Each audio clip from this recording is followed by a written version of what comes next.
Welcome to our study of the two letters written by the Apostle Peter. Before we discuss the content of 1 Peter, it will help to do a quick study on the book's author, who goes by many names: Simon, an apostle of Jesus Christ, also called Peter and Cephas. When we read the letters of Peter, the Peter we see has matured a lot from the man we once read about in the book of Acts. In a similar way, the Peter we meet in the book of Acts is altered from the Peter we meet in the Gospels. This paints a meaningful picture of what it looks like to grow in Christian maturity and to better reflect the character of Jesus as we grow. Every believer's life should be evidence of this growth. When we first meet Peter in the Gospels, his name is Simon. He enters the story when Simon's brother Andrew introduces him to Jesus. And Jesus essentially says to him, "I have a nickname for you, Simon.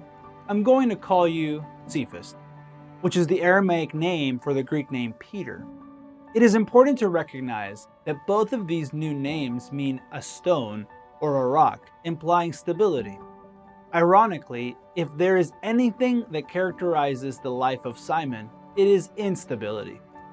He is a hot-headed young man who speaks before he thinks, but even knowing this, Jesus still says, "I am going to call you stable." In time, as Jesus knew he would, Peter does indeed become a rock, a pillar of leadership and stability for the new church. Names can do more than describe something as it currently is.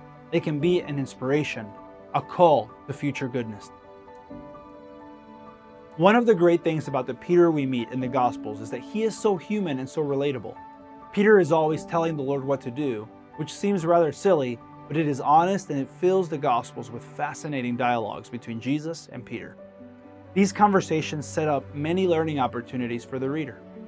One key to Peter's change in character is revealed in an interaction between Jesus and Peter, found in Luke 22:31-34. Jesus is in the upper room with the apostles, trying to prepare them for his betrayal and arrest. He starts by saying, "Simon, Simon, behold, Satan has demanded permission to sift you like wheat, but I have prayed for you, that your faith may not fail. And you, when once you have turned again, strengthen your brothers." Peter responds like this, "Lord, with you I am ready to go both to prison and to death."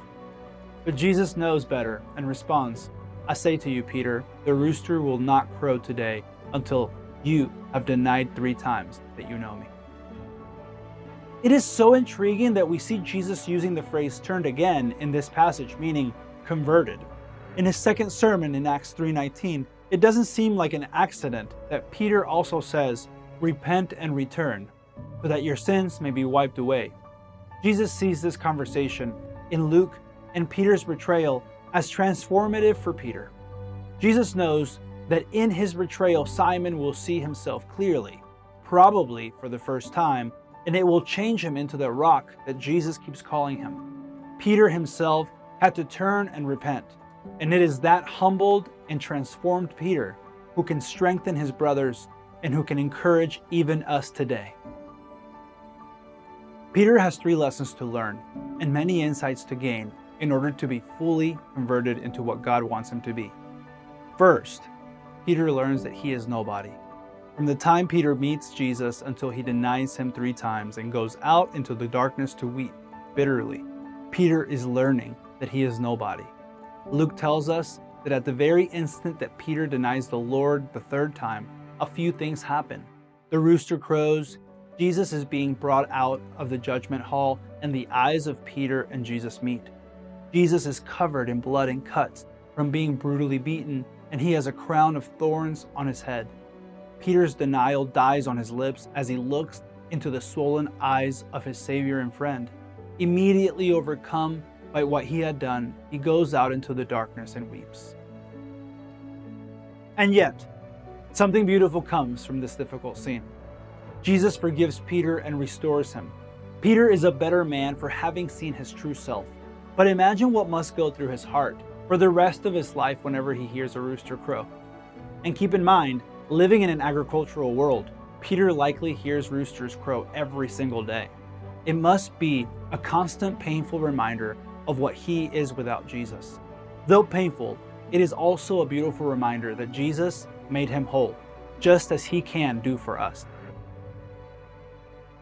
After Jesus' crucifixion ends in his death and he is resurrected 3 days later, he appears to Peter. We have the story of the post-resurrection appearance in the Gospel of John chapter 21. It does not seem like a coincidence that Jesus asks Peter 3 times if he loves him. Peter is heartbroken, knowing that each time Jesus asks the question, it echoes his betrayal.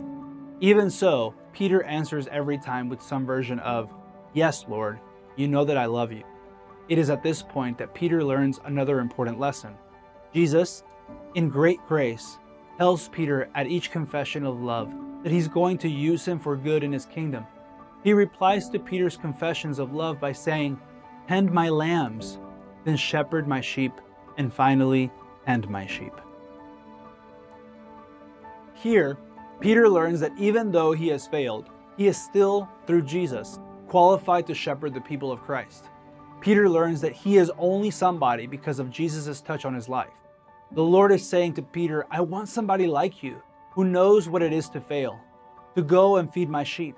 Then in Acts 2, on the day of Pentecost, when the Holy Spirit comes upon Peter and many other believers, Peter discovers the third lesson.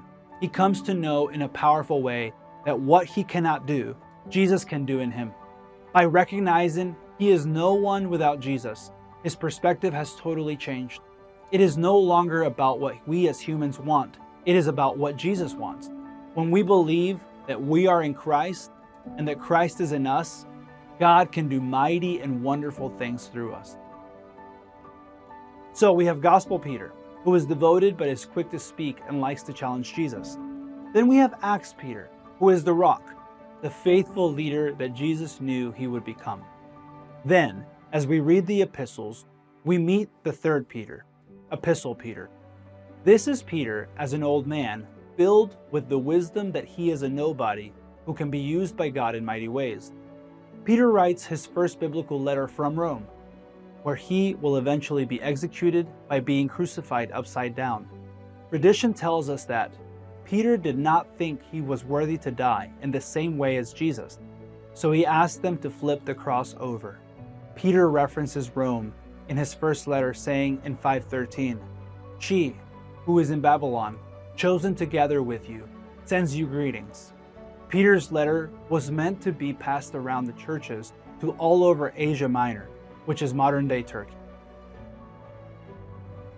Peter's main subject is suffering. He suggests in 1 Peter 1:6 that many Christians in Asia Minor have already endured some suffering, saying, "Even though, now for a little while if necessary, you have been distressed by various trials," Peter knows, however, that the persecution in Rome is getting worse and that it will likely spill over into other provinces like Asia Minor and all its districts listed in 1 Peter 1:1, Pontus, Galatia, Cappadocia, Asia, and Bithynia. This reality reveals Peter's primary reason for writing. As a shepherd, he wants to prepare them for the coming flood. He wants to encourage them to stand strong in the Lord, and he wants to help them live wisely in order to minimize suffering. He wants to comfort them with a reminder of the rewards they will receive someday. These 3 goals form the overall structure of Peter's first letter. First, that salvation is worth the suffering. Second, that foolish suffering isn't necessary. And third, that wisdom and endurance in the face of persecution bring many rewards both here and in eternity. Let's unpack these a bit more. Persecution has a way of making a person reevaluate what is causing them to suffer. The heart asks, is this price worth it? And what does all this pain get me? According to Hebrews 12:2, this was even a part of Jesus' decision to suffer, saying, "For the joy set before him, endured the cross, despising the shame, and has sat down at the right hand of the throne of God." Just like it was worth the price for Jesus, Peter says it is worth the price for us believers as well. He begins his letter by detailing the joy that believers have in being part of the Christ's church. As the church, we are the inheritors of salvation if we endure. Even the heavenly hosts are envious of the church's hands-on participation, as they can only look on and wonder at the unfolding of God's plan. As believers, We have been blessed with membership in a sacred community, one known for its love and sincerity. The writer wants to be clear that while this salvation is free, it will cost us everything we are. Therefore, as followers, we need to behave like people who know who and what we are, and we need to be transformed into the likeness of the Lord. Persecution of this kind can come from all angles. In a world lost in spiritual darkness, those who walk in light have a tendency to provoke others. They don't look like the world, and their very goodness acts like an accusation and condemnation. Jesus warns his followers about this from the start, saying in John 5:20, "If they persecuted me, they will persecute you as well." The truth, though, is that persecution and suffering can also be self-inflicted. Peter, therefore, tries from 1 Peter 2:11 through 3:12 to get believers to carefully examine their behavior in order to eliminate unnecessary suffering that comes as a result of foolishness. He gives a few examples of this needless self-inflicted suffering. Immoral behavior wages war against our very souls and discredits our witness before the world. Disrespect to authority brings unnecessary punishment. In everyday life, wives should be wise as they interact with their husbands, who had both physical and legal power over them in Peter's time. In this same way, if men want happy homes, they need to learn how to treat their wives and children as Christ would. There's no doubt he could have given other examples, but Peter summarizes his point in 1 Peter 3:8 through 9, saying, "To sum up, all of you be harmonious, sympathetic, loving, compassionate, and humble, not returning evil for evil or insult for insult, but giving a blessing instead."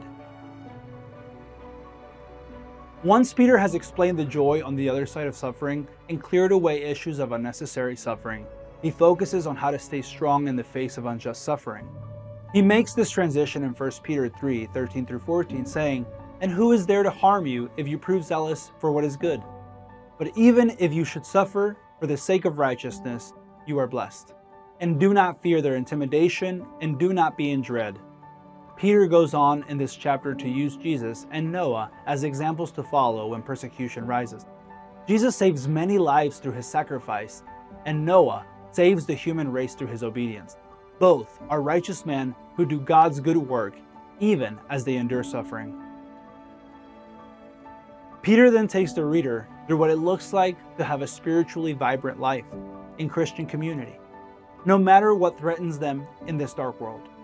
Peter is clear that while Christians cannot always control what threatens them, they can control their response to suffering in both their attitudes and actions.